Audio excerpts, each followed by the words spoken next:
much. yeah. Because you've done this sort of thing before, haven't you? Yeah, pretty much so.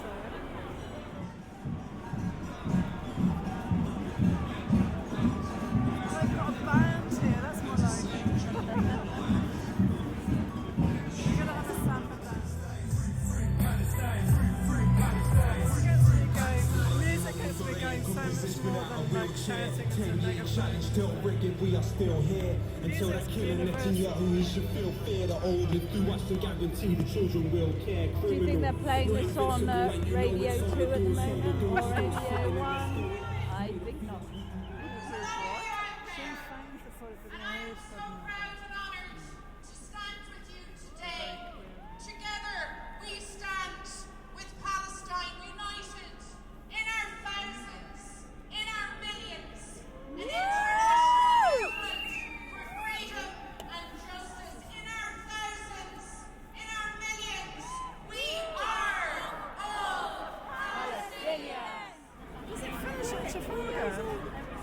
Parliament Square. Oh, Parliament Square. We have got a way to go. Coming on a march like this is a sense of a community and being with people and not murdering children. Maybe the binding force, but rather than any kind of, people will have their own individual ideologies. But it's such a freeing thing to be somewhere where nobody is telling you how to think. You're just sharing a common human compassion, really, and asking for people to stop firing guns and fueling a war, which seems a pretty straightforward request, really. India, over 60,000, there were 8,000 people missing, and Israel has killed 23,000 people. If we take the percentage of people killed in Gaza by Israel, it is equivalent of killing 750,000 people in the United Kingdom. Sisters, brothers, Londoners, friends, they thought after all these atrocities, you wouldn't come out. Every single day I learn something that makes me sick to my stomach. And today was that the average age of a child killed in Gaza is 5 years old. Just 5 years old. And our governments around the world, millions of people are out on the streets. Like you, in their towns and their cities, and our call is clear. This is not in our name. Not in our name. Not in our name. Not in our name. Come to the sea. Palestine will be free. From terrorism. Occupation no more. 5678. Israel is a terror state. But if you think your demonstration, your activity doesn't amount to anything and doesn't mean anything, think again. When all of us stood here all those years fighting against apartheid, it didn't seem like an easy prospect that this minority fascist regime in South Africa, propped up by the United States and many others, would fall very easily. It didn't fall easily, but it did go. Solidarity is an incremental process. Every time you go on a demonstration, it changes somebody else's mind. That somebody else joins in and changes somebody else's mind. And so it goes on. It grows and it grows. And there's a kind of parallel universe, I find, of discussing the issues of Gaza and Palestine with people on the streets, with a kind of cynical, triangulist, appalling conversations I have with members of parliament who just wish it would all go away and people would stop bothering them and demand that they call a ceasefire. Well, if they're complaining about being bothered for their constituents demanding a ceasefire, bring it on! Make it louder! Do it more often! Keep it going! That is the way we will bring about some serious and real change. The ICJ presentation by South Africa was superb, and they should be very proud of what they did. And we should be very grateful to South Africa for doing it, for pointing out 22,000 recorded dead in Gaza, about 8,000 missing under the rubble of the buildings of Gaza, 75% of all homes destroyed in Gaza, every hospital bombed, most of them no longer functioning. Whole schools bombed by direct hit by the Israeli forces.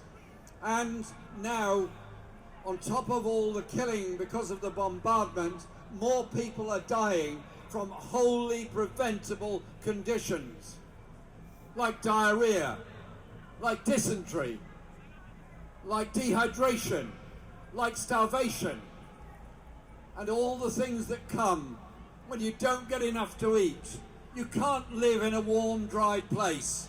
You can't get clean water. You haven't got clean sanitation. And you know what follows from that? Mass illnesses, cholera, and all the rest of it. And doctors doing their best, as they always do, to try and save life. And I was talking to a doctor who had been in Gaza, talking to him last week when I was at a rally in Preston. And they were telling me, some cases the operations were successful, but the patient died from a heart attack brought on by the pain of an amputation without anaesthetic. And only a few kilometres away, no distance away at all, there's any amount of medicine, any amount of anaesthetics, any amount of clean equipment, but it's denied to the Palestinian people of Gaza. That is an act of a war crime against the people of Gaza by those forces. So I say to our media, start reporting it like it is. And I was just talking to a young man in Parliament Square who has just come back from Gaza, where he'd been working and helping. And he said to me in terms, however bad you think it is, it's worse than that. He said he had never seen sights like he's seen, never expected to see the pain he's witnessed, and never expected this horror to go on in his lifetime. None of this is necessary. Demand a ceasefire now.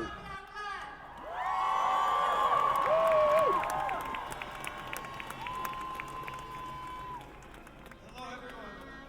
It's an honor to see all of you. It's an honor to be here. The atrocities that the Israeli regime is committing in Gaza are some of the most horrific, brutal tragedies of all of our lifetimes. But this genocide is not without a culprit. Zion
opposed vigorously by the Solidarity movement.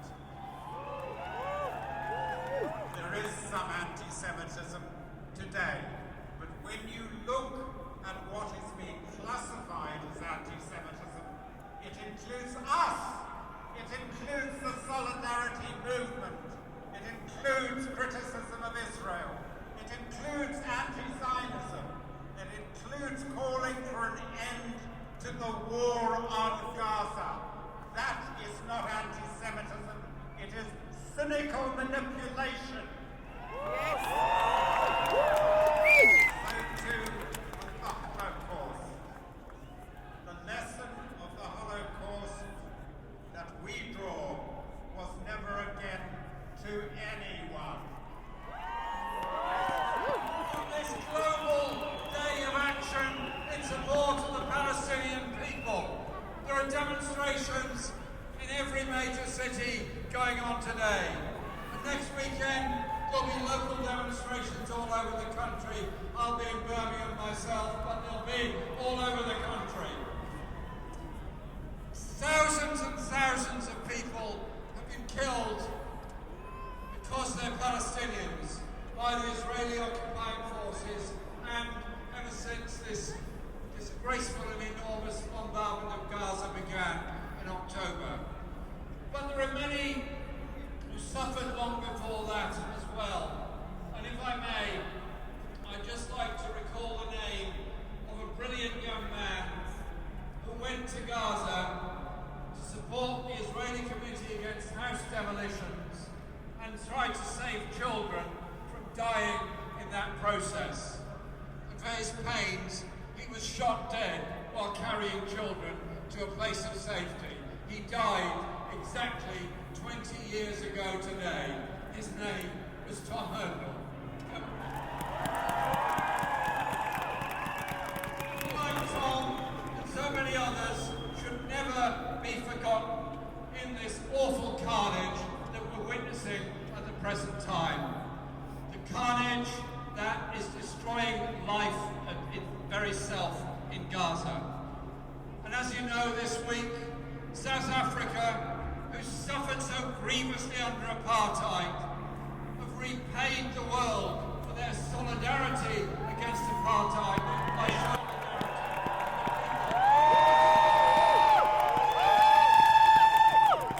in South Africa, taking the case and application to the International Court of Justice in The Hague was to me a very poignant moment. I was there in the court, listening with pride to the way in which South Africa and all of its representatives presented the most brilliant, logical, legal, compelling case to say that the attack on the collective population of Gaza, the expulsion of the people of Gaza from their homes, the destruction of their homes, their schools, their hospitals, and everything else amounts to the crime of genocide under the International Convention. It's now up to the judges, the International Court of Justice judges, to decide on that case. I simply say this: anyone who heard that case, who heard that submission, must be convinced that not only is the case just, there has to be a ceasefire now, and that must be demanded by the ICJ. I will also say this: the attacks on Gaza, 70% of the homes destroyed, the schools, the hospitals, and now more people dying from wholly preventable conditions because of starvation, of dehydration, and of diarrhea, and all these preventable conditions brought about by the destruction of normal life. 1 million people corralled into a small area around Rafah, trying to survive. A ceasefire must happen. Justice must prevail. But it's not brought about by bombardment of Yemen, extending the war into Lebanon, the Red Sea, or anywhere else. As if there aren't enough bombs that have already been dropped on the Yemen over the past Arabia, supplied by Britain and the United States. So our demands are international, our global demands are justice for the Palestinian people. But our demands are to live in a world of peace, not dominated by the interests of arms suppliers and military thinkers. Instead, human rights first, justice first, education first, sustainability first. We are a movement of millions. We're a movement of millions all around the world. Today, in solidarity with the people of Palestine, and every day in solidarity with the people of Palestine, and in solidarity to bring about that world of peace which we will see in our lifetime. Thank you.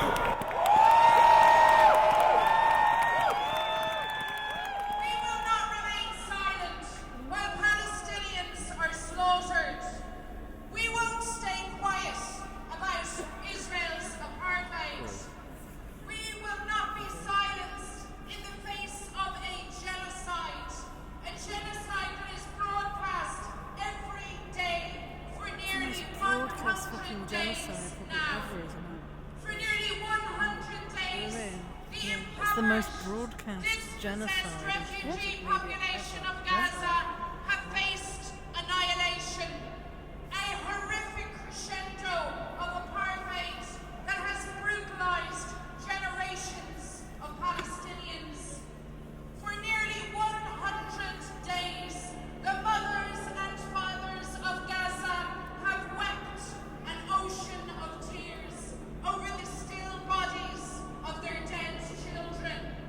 Gaza, the graveyard of children.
nights ago, Britain and the USA launched weapons against Yemen, starting yet another conflict.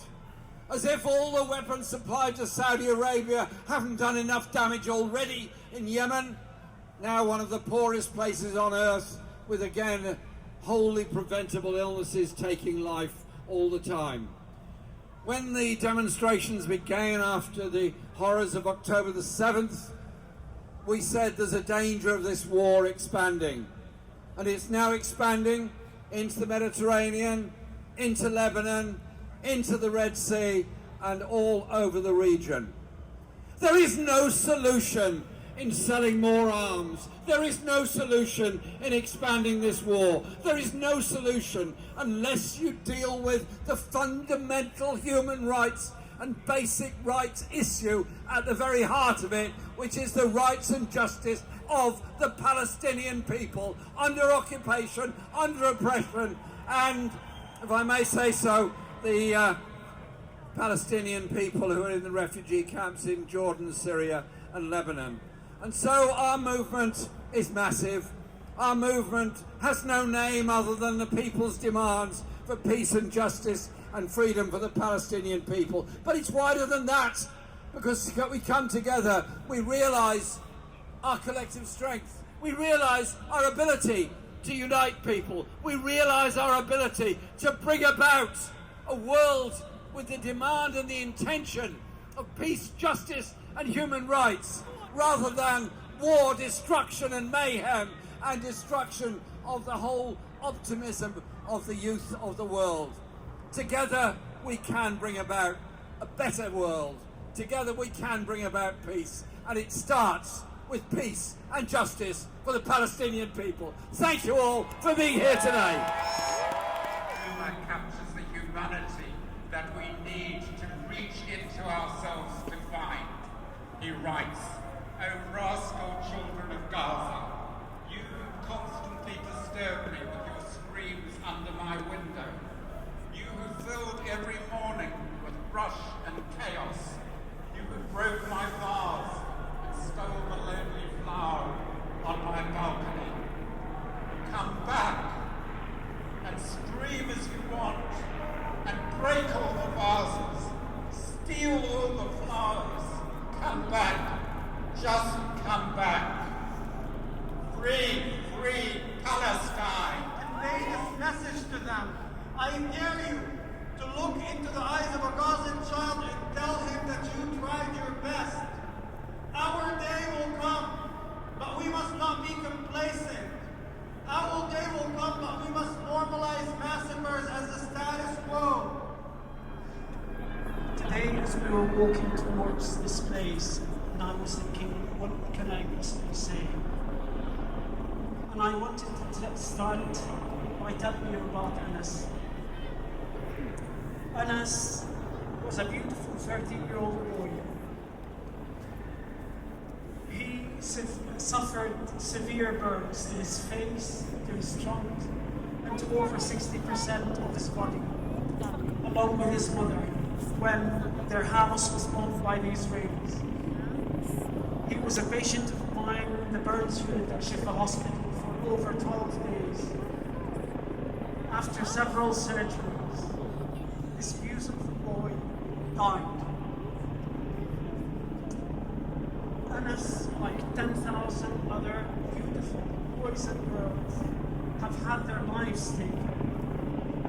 We are here first and foremost to honor them and to remember each one of them, and to make sure that this carnage and this death ends.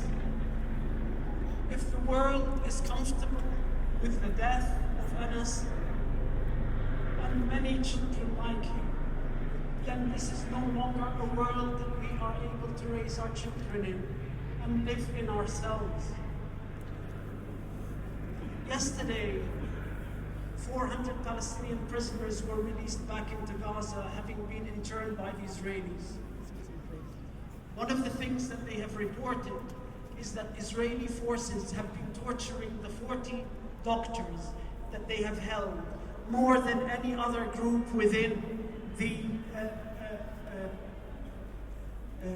people that they were imprisoned.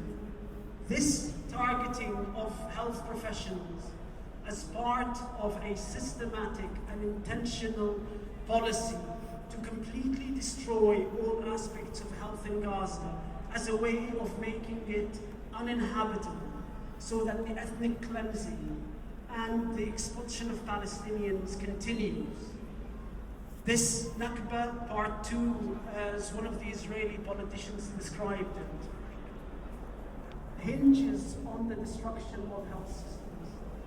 It hinges on the fact that the 57,000 wounded will be left to die of their wounds. All of this has to be stopped. This genocidal state and its enablers within Western governments have to be forced into ceasing the murder. Last night, just in the last 24 hours, over 150 people have been killed. This is Israel's real response to the International Court of Justice. It wants to speed up its genocide so that by the time it finally has to stop, there was no one left. I will not take too long, and I will want you to go home today, hug your children,